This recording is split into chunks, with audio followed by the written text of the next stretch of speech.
በመካከለኛው ምስራቅ ኢራን ላይ በእስራኤልና አሜሪካ የተከፈተው ጦርነት የኤርትራው ፕሬዝዳንት ኢሳያስ አፈወርቂንና አጠቃላይ መንግስታቸውን ከውድቀት መታደጉ ተነግሯል። ከጥቂት ሳምንታት በፊት በአፍሪካ ቀንድ ስላሉት ኢትዮጵያና ኤርትራ በዓለም አቀፍ መገናኛ ብዙሃን ሲወራ የነበረው ነገር ዛሬ ላይ ካለው መቀዛቀዝ አንጻር ሲታይ የነገሮች ልዩነት የሰማይና የምድርን ያክል ሆኗል። ኢትዮጵያና ኤርትራ ጦራቸውን ወደ ድንበር አስጠጉ። በሁለቱ ሀገራት መካከል ሊነሳ ባለው ጦርነት ሳቢያ ሁለቱ ሀገራት ዋሰኑበት ባለ የትግራይ ክልል ነዋሪዎች በስጋት ከመኖሪያቸው ተሰደዱ። የሁለቱ ሀገራት መንግስታት የጦር መሳሪያ በመግዛት ተጠምደዋል የሚሉት ዜናዎች ከሳምንታት በፊት በየዕለቱ የሚነገሩ ነበሩ። የኢትዮጵያው ጠቅላይ ሚኒስትር አብይ አህመድ ስለ ሻዕቢያ፣ የኤርትራው ፕሬዝዳንት ስለ ብልጽግና መንግስት በየጊዜው የሚናገሯቸው ነገሮችም ጦርነት ካሁን ተጀመረ የሚያስብሉ ነበሩ። በኤርትራም የኢሳያስ አገዛዝ አበቃለት፣ ህዝቡም ነፃ ሊወጣ ነው የሚሉ ድፍረትም የተሞላበት ትንቢያን ሲሰጡ መጡም ነበሩ። ከኢትዮጵያ በኩል ወታደራዊ ትርኢቶች በታዩ ቁጥር ኤርትራን መሸንቆት ተለምዶ ነበር። በኤርትራ ደግሞ በመጣጥፎች ኢትዮጵያን መወረፍም ተለምዶ ነበር። አሁን ግን በድንገት ሁሉም ነገር ቆመ።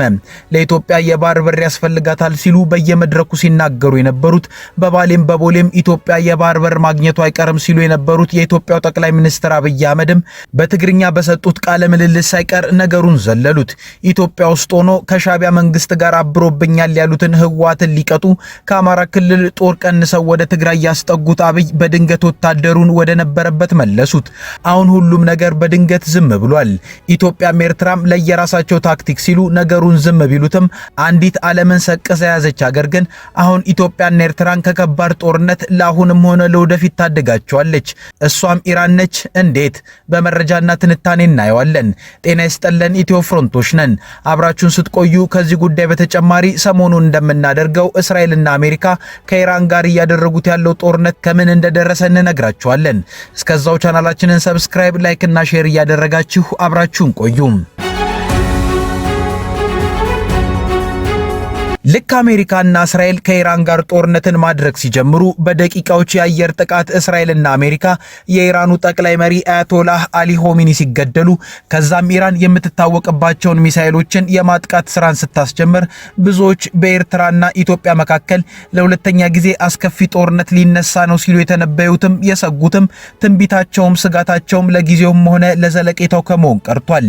ቀላል የማይባሉ የአፍሪካ ቀንድን ጉዳይ እናውቃለን የሚሉም ይሄ ጦርነት በኤርትራ የኢሳያስ አፈወርቂን የፕሬዝዳንትነት ዘመንን እንዲያበቃ ያደርጋል፣ የሻዕቢያ ስርዓትም ማክተሚያው ይሆናልም ሲሉም ተደምጠውም ነበር። ይህም ዜና ለጊዜውም ሆነ ለዘለቄታው ከመደመጥ ርቋል። ኢራን በአሜሪካና እስራኤል መወጋት ስትጀምር ይሄ ለምን ሆነ? ኢትዮ ፍሮንት በዚህ ጉዳይ ላይ ስማቸው እንዳይጠቀስ የፈለጉ የአፍሪካ ቀንድ ፖለቲካን የሚረዱ የፖለቲካል ሳይንስ ምሁርን አናግራለች። እኚህ ምሁር ለኢትዮ ፍሮንት እንደተናገሩት የኢትዮጵያና ኤርትራ ጦርነት ከመካሄድ ተርፎ የሁለቱም ሀገራት ዜጎች ለጊዜውም ቢሆን እፎ ያሉት ከሁለቱ ሀገራት ጀርባ ያሉት ሁለት ሀገራትን አሁን ላይ ኢራን ቢዚ ስላደረገቻቸው ነው። በምሁሩ አነጋገር መሰረት ኢትዮጵያ በቀይ ባህር በኩል የባህር በርን ለማግኘት እስከ ጦርነት የደረሰ ፍጥጫን የገባችው ለራሷ ብሔራዊ ጥቅም ቢሆንም የጠቅላይ ሚኒስትር አብይ አህመድ መንግስት ሁነኛ አጋር የሆነችው የተባበሩት አረብ ኤሚሬት ኢትዮጵያ ለቀይ ባህር ብላ በምታደርገው ጦርነት አሸናፊ የምትሆን ከሆነ አቡዳቢም በቀይ ባህር ላይ የምትፈልገው የተጽዕኖ አሳራፊነት እንዲሳካ የኢትዮጵያና ኤርትራን ፍልሚያ ትፈልጓለች። አስተያየት የሰጡን ምሁር እንደሚሉት በኤርትራ በኩል ደግሞ የተባበሩት አረብ ኤሚሬትን በየመን ስትቀናቀን የነበረችው ሳውዲ አረቢያ ለአስመራ መንግስት ድጋፍን በመስጠት ኤርትራ አሸናፊ ሆና እንድትወጣ በማድረግ አቡዳቢ በቀይ ባህር ላይ እየገነባች ያለውን የበላይነትን እንዳትቀናቀናት ማድረግ ትፈልጋለች። አሁን ግን ከሁለቱም ሀገራት ጀርባ ያሉት የተባበሩት አረብ ኤሚሬትም ሆነች ሳውዲ አረቢያ ኢራን ሰቅዛ ይዛቸዋለች።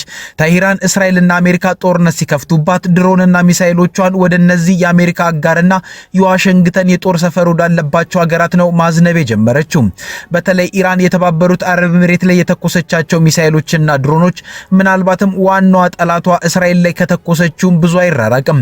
ኢራን ሳውዲ አረቢያና የተባበሩት አረብ ኤሚሬቶች ላይ እየፈጸመች ያለውን ጥቃት ሁለቱ ሀገራት ቢመክቱትም ከባድ ወታደራዊ ወጪ ላይና የብሔራዊ ደህንነት ችግር ውስጥ መሆናቸውን አላስቀረውም። ስለሆነም ሁለቱ ሀገራት በዚህ ጊዜ ኢትዮጵያና ኤርትራን ጦርነት ውስጥ እንዲገቡ በማድረግ ማስፈጸም ለሚፈልጉት የጂኦፖለቲካ ለፖለቲካ ዓላማ ጊዜ የላቸውም።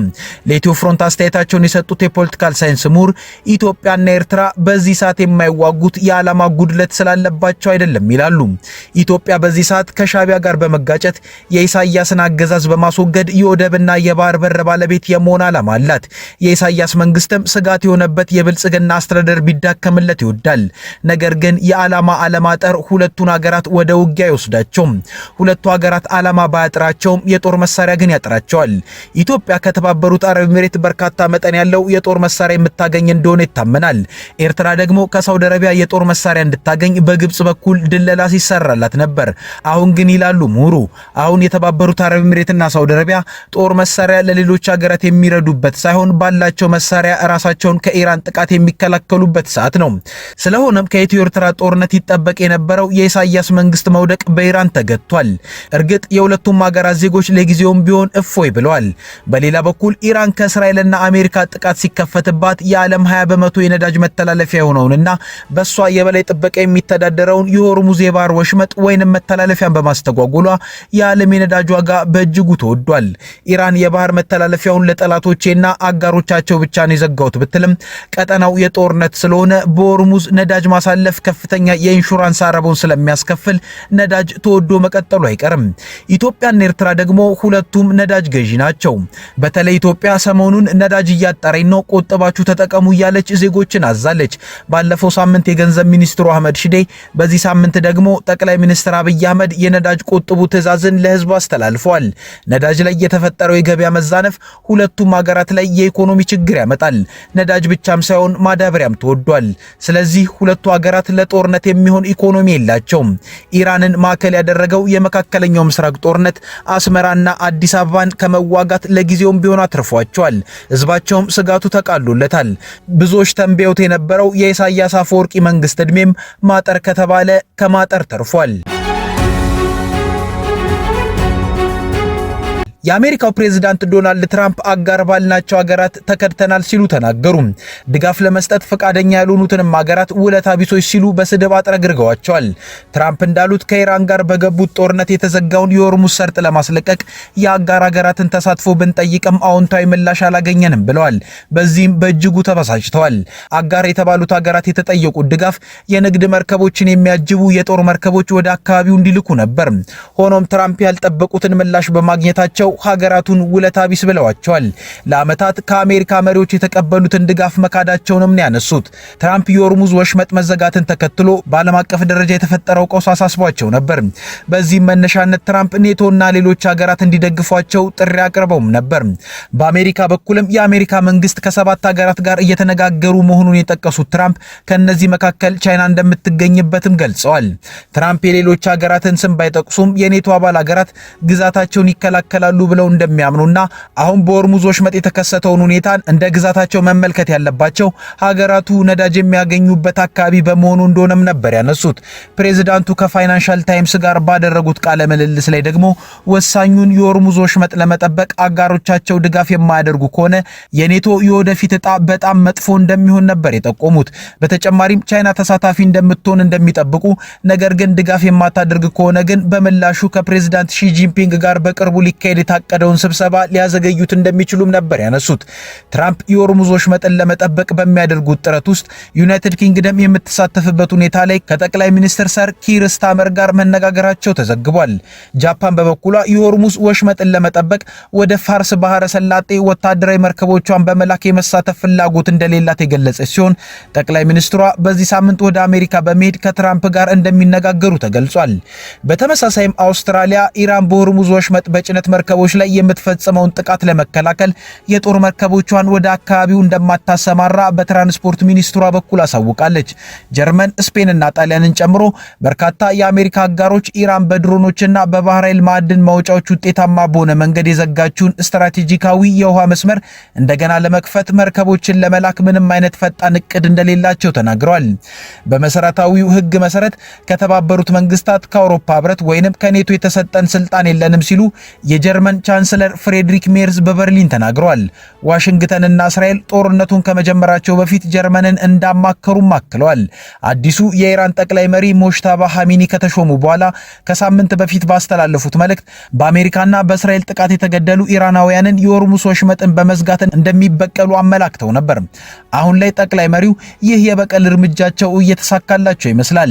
የዓለም 20 በመቶ የነዳጅ ምርት የሚተላለፍበት የሆርሙዝ ወሽመጥ በጦርነቱ ምክንያት በተፈጠረ ስጋት በዓለም ገበያ ላይ የነዳጅ ዋጋ ከፍተኛ ጭማሪን አሳይቷል። ባለፉት 2 ሳምንታት በሆርሙዝ ወሽመጥ በኩል የሚተላለፉ የመርከቦች ቁጥር ከጦርነቱ በፊት ከነበረው የ90 በመቶ ቅናሽ ማሳየቱን የቢቢሲ ቬሪፋይ ዘገባ አመላክቷል። ከጦርነቱ መጀመር በኋላ እስካሁን ቢያንስ 19 ከባድ መርከቦች ላይ በተፈጸሙ ጥቃቶች ወድመዋል ወይም ከባድ ጉዳት ደርሶባቸዋል። በአካባቢው በተፈጠረው ስጋት ምክንያትም 20 ሺህ የሚጠጉ መርከበኞችና የመርከብ ሰራተኞችን የያዙ ግዙፍ መርከቦች ለመንቀሳቀስ ተቸግረው ውቅያኖስ ላይ ቆሞ የሚገኙ ሲሆን በዚህ ምክንያት የምግብና የውሃ እጥረት እያጋጠማቸው ነው።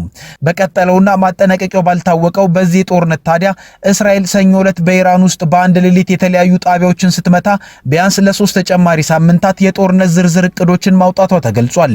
በሌላ በኩል አውሮፓ ህብረት ሆርሙዝን ለማስከፈት ምን ማድረግ እንደሚቻል ለመነጋገር ማቀዱ ተሰምቷል። የህብረቱ የውጭ ጉዳይ ፖሊሲ ኃላፊ ካያ ካላስ በብራሰልስ ከሚካሄደው የአውሮፓ ህብረት የውጭ ጉዳይ ኃላፊዎች ስብሰባ አስቀድመው የሆርሙዝ ወሽመጥ ክፍት ሆኖ መቀጠሉ ለኛም ጥቅም አለው ሲሉ ተናግረዋል። የአሜሪካው ፕሬዝዳንት ዶናልድ ትራምፕ የአሜሪካ አጋሮች የመተላለፊያውን ደህንነት ለማረጋገጥ ድጋፍ ካላደረጉ ለኔቶ የወደፊት ዕጣ ፋንታ በጣም መጥፎ ይሆናል ብለዋል። እሁድ ዕለት የዩናይትድ ኪንግደም ጠቅላይ ሚኒስትር ጽህፈት ቤት ትራምፕ ከሰር ኪር ስታመር ጋር በዓለም አቀፍ የመርከብ ጭነት ላይ የሚደርሰውን መስተጓጎል ለማስቆም የሆርሙዝ ወሽመጥን እንደገና መከፈት አስፈላጊ መሆኑን መነጋገራቸውን አስታውቋል። በዚህም እንግሊዝ ከኢራን ጋር በተያያዘ ወደ ሰፊ ጦርነት ተሰባ እንደማትገባም አስታውቃለች። የዩናይትድ ኪንግደም ጠቅላይ ሚኒስትር ኪር ስታመር አገራቸው ከኢራን ጋር በተያያዘ ወደ ሰፊ ጦርነት ተሰባ እንደማትገባ ነገር ግን የሆርሙዝ ወሽመጥ እንዲከፈት ለማድረግ ከአጋሮች ጋር እንደምትሰራ ተናግረዋል። ጠቅላይ ሚኒስትሩ ከመካከለኛው ምስራቅ ጋር በተያያዙ ጉዳዮች ላይ በሰጡት ጋዜጣዊ መግለጫ አሜሪካና እስራኤል ኢራን ላይ በፈጸሙት የመጀመሪያው ጥቃት ዩናይትድ ኪንግደም አለመሳተፏን አንስተው አብራርተዋል። ይህ የጠቅላይ ሚኒስትሩ አቋም ከፕሬዝዳንት ዶናልድ ትራምፕ ትችት አስነስቶባቸው እንደነበርም ይታወሳል። ኋላ ላይ ግን የአሜሪካ ሰራዊት የዩናይትድ ኪንግደምን ጦር ሰፈሮች እንዲጠቀም ተፈቅዶለታል። ስታመር በጋዜጣዊ መግለጫው የአሜሪካው ዘመቻ ኢራን ውስጥ የሚገኘው አምባገነን አገዛዝ ወታደራዊ አቅም በከፍተኛ ሁኔታ አዳክሞታልም ብለዋል። ከጦርነቱ በኋላ ግን ኢራን የኒውክሌር ፕሮግራሟን መልሳ የመገንባት አቅሟን የሚገድብ እንዲሁም ዓለም አቀፍ የመርከብ ጉዞን ደህንነት የሚያስጠብቅም ሆነ የሆነ አንዳች አይነት በድርድር የሚደረስ ስምምነት እንደሚያስፈልግም ተናግረዋል። የዓለም አቀፍ ገበያዎችን መረጋጋት ለማረጋገጥ እንዲቻል ኢራን የዘጋችው የሆርሙዝ ወሽመጥ በድጋሚ መከፈት እንዳለበትም ገልጸዋል። ነገር ግን ይህን ማድረግ ቀላል ስራ እንዳልሆነም አክለውበታል። በሌላ በኩል ኢራን ቁልፍ የሆነውን የተባበሩት አረብ ኤሚሬትስን የነዳጅ ወደብና የዱባይ አየር ማረፊያ መታለች። የዩኤኢ የመከላከያ ኃይል ሰኞ ዕለት 6 የባላስቲክ ሚሳኤሎችንና 21 ድሮኖችን እንዳስወገዱም የሀገሪቱ የመከላከያ ሚኒስቴር አስታውቋል። ኢራን ከአሜሪካና እስራኤል ጋር ጦርነት ከተጀመረበት ጊዜ አንስቶ ከ1900 በላይ ሚሳኤልና ድሮኖችን በዩኤኢ ላይ አስወንጭፋለች። ከኢትዮ ፍሮንት የዛሬ ጉዳዮቻችን እነዚህ ነበሩ። አብራችሁን ስለቆያችሁ እናመሰግናለን። ቻናላችንን ሰብስክራይብ አድርጉልን። መልካም ጊዜ